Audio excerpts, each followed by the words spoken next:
Hello students, तो आज हम डिस्कस करने वाले हैं meaning of capital expenditure and revenue expenditure. ठीक है, हमारा कैपिटल एक्सपेंडिचर क्या होता है और रिवेन्यू एक्सपेंडिचर क्या होता है और उनका बेसिकली डिफरेंस क्या होता है। सो सबसे पहले हम डिफरेंस से स्टार्ट करेंगे, उसके बाद हम डेफिनेशंस पे आएंगे। Okay, so guys, if you like this video please subscribe my channel. Okay, and comment it if you have any doubt. अगर आपको किसी भी तरीके का डाउट होता है तो कमेंट करें please. Okay, means capital expenditure हमारा होता ही क्या है। हम पहले डिफरेंस से स्टार्ट करेंगे, क्योंकि अगर हमें डिफरेंस समझ में आ जाता है तो हम डेफिनेशन उसकी ऑटोमेटिकली हमारी तैयार हो जाती है। ठीक है, तो सबसे पहले हम डेफिनेशन देखेंगे कि बेसिकली कैपिटल एक्सपेंडिचर और हमारा रिवेन्यू एक्सपेंडिचर होता ही क्या है। So capital expenditure incurred on acquiring asset to enhance the capacity of an existing assets that result in increasing in its life span. मतलब कैपिटल एक्सपेंडिचर वो ऐसा एक्सपेंडिचर होता है जो भी हमारा ह्यूज अमाउंट में किया जाता है। कैपिटल मतलब एक बड़े अमाउंट में जो भी हम खर्चा करते हैं अपने बिजनेस की कैपेबिलिटीज़ या कैपेसिटी को इंक्रीज़ करने के लिए, प्रोडक्शन को इंक्रीज़ करने के लिए, या फिर अपनी कोई भी एसेट्स की लाइफ स्पेन को बढ़ाने के लिए, अपनी लाइफ को उसके बढ़ाने के लिए, उसमें जो भी एक्सपेंडिचर करते हैं, या फिर हम कोई लैंड खरीदते हैं या फिर हम कोई भी मशीनरी खरीदते हैं, उसमें जो है वो छोटे मोटे अमाउंट से तो हमारा जो है परचेज़ नहीं होगा, उसके लिए हमें एक बड़ा अमाउंट चाहिए होगा। ठीक है, तो इसलिए वो हमें क्या होता है, कैपिटल एक्सपेंडिचर होता है। लेकिन रिवेन्यू एक्सपेंडिचर क्या होता है?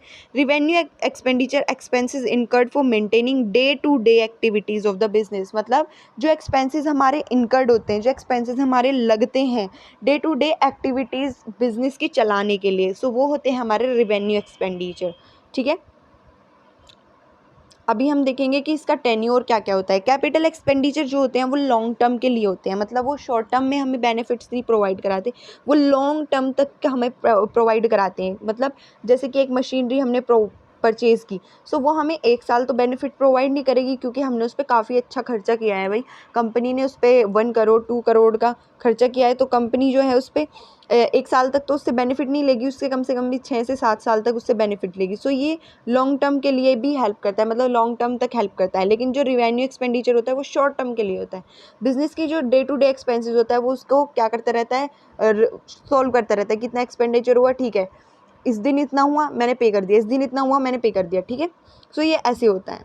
Next is value addition. जो कैपिटल एक्सपेंडिचर होता है वो हमारी एनहेंस करता है value of the existing asset. मतलब जो भी हमने एसेट ली हुई है या हमारे बिजनेस में पहले से ही पड़ी हुई है, उसकी वैल्यू को एनहेंस कर देता है। ठीक है, लेकिन जो रिवेन्यू एक्सपेंडिचर है वो ऐसा कुछ भी नहीं करता, क्योंकि वो सिर्फ हमारे जो डे टू डे एक्सपेंसेस होते हैं बिजनेस में, लाइक स्टेशनरी एक्सपेंस होता है हमारा, इलेक्ट्रिसिटी एक्सपेंस होता है हमारा। ठीक है, जो वेजेस पे करते हैं हम लेबर्स को डेली, वो एक्सपेंस होता है।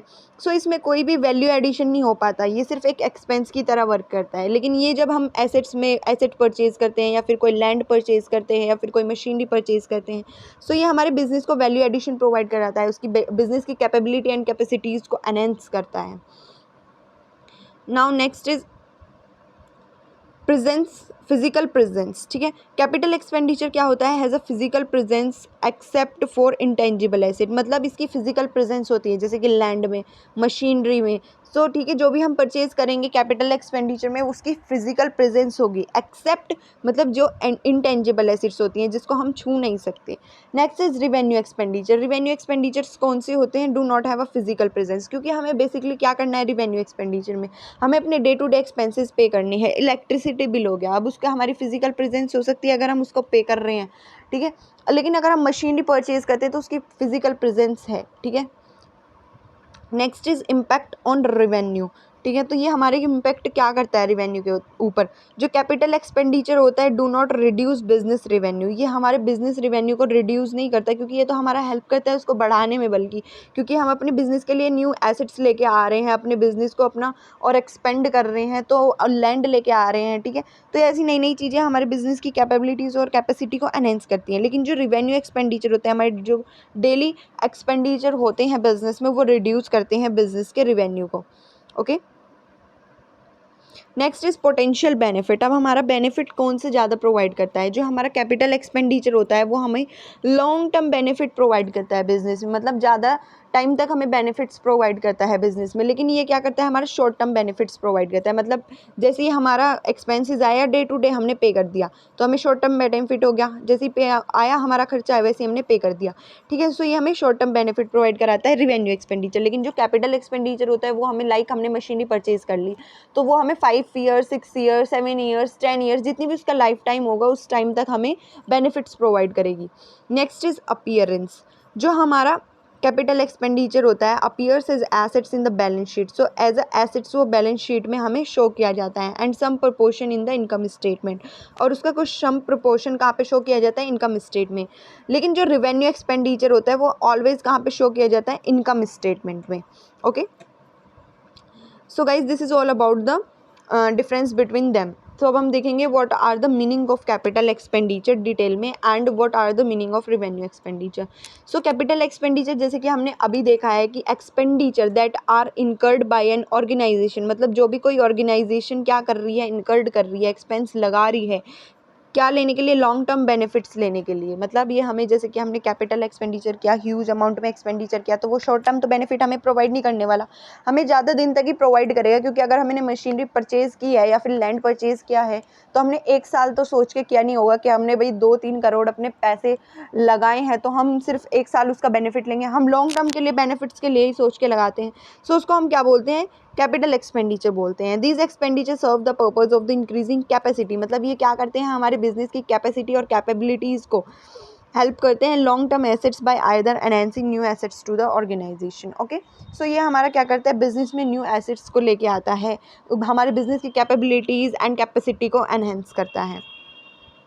These expenditure added on the asset side of the balance sheet. और ये एक्सपेंडिचर कहाँ पे शो किए जाते हैं, asset side of the balance sheet पे हमेशा नोट डाउन होते हैं। It is done mostly on assets such as land, equipment, furnishing, vehicle that drive benefits for the organization by increasing operating capabilities। तो ये सब हमारे कैपिटल एक्सपेंडिचर होते हैं, like land, equipment, furnishing, vehicles, जो भी हम परचेज करते हैं अपने बिजनेस के ऑपरेटिंग कैपेबिलिटीज़ को एनहेंस करने के लिए, मतलब बढ़ाने के लिए। अब हमारा रिवेन्यू एक्सपेंडिचर क्या होता है, रिवेन्यू एक्सपेंडिचर बेसिकली मैंने बताया था refer to as expenditure incurred by an organisation. मतलब जो भी ऑर्गेनाइजेशन खर्चा कर रही है किसके लिए, मैनेज करने के लिए अपने डे टू डे एक्सपेंसेस या फिर day to day functions of a business. जैसे कि हमारा हो सकता है वेजेस, इन्वेंट्री में लगा रही है, रेंट में पे कर रही है, इलेक्ट्रिसिटी में पे कर रही है, इंश्योरेंस में बिजनेस की, स्टेशनरी में, ठीक है, पोस्टेज में, या फिर टैक्सेस पे कर रही है। सो ये हमारे डे टू डे बिजनेस के एक्सपेंसेस होते हैं जो कि हमारे आफ्टर अ मंथ या फिर विद इन अ मंथ जो हमारे पे होते रहते हैं, ठीक है। ये ऐसे नहीं होते कि हम 1 साल में या फिर 5 साल में एक बार अपना जो है ह्यूज अमाउंट में एक्सपेंडिचर कर रहे हैं। ये हमारा शॉर्ट टाइम एक्सपेंडिचर होता है, मतलब कुछ अमाउंट में, लाइक 10,000 20,000 50,000 अराउंड इतना ही होता है, ठीक है। इससे ज़्यादा या फिर कम हो सकता है, लेकिन इतना ह्यूज अमाउंट में नहीं होता जितना हमारा कैपिटल एक्सपेंडिचर में होता है। So basic difference in between capital and revenue expenditure ये होता है कि कैपिटल एक्सपेंडिचर हमारा जो किया जाता है वो एक बिग अमाउंट में किया जाता है, हमारी जो बिज़नेस है उसकी कैपेबिलिटीज़ को एनहेंस करता है और न्यू एसेट्स को लेके आता है बिज़नेस में, ठीक है।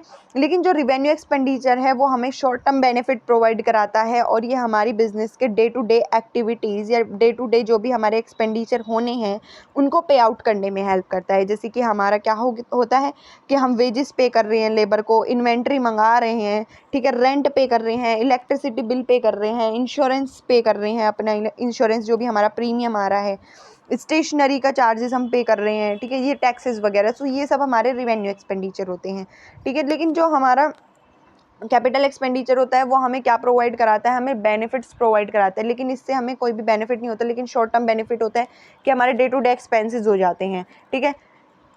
So this is all about the difference and between what is the basically the capital expenditure and revenue expenditure. So guys, if you like this video, please subscribe my channel and thank you.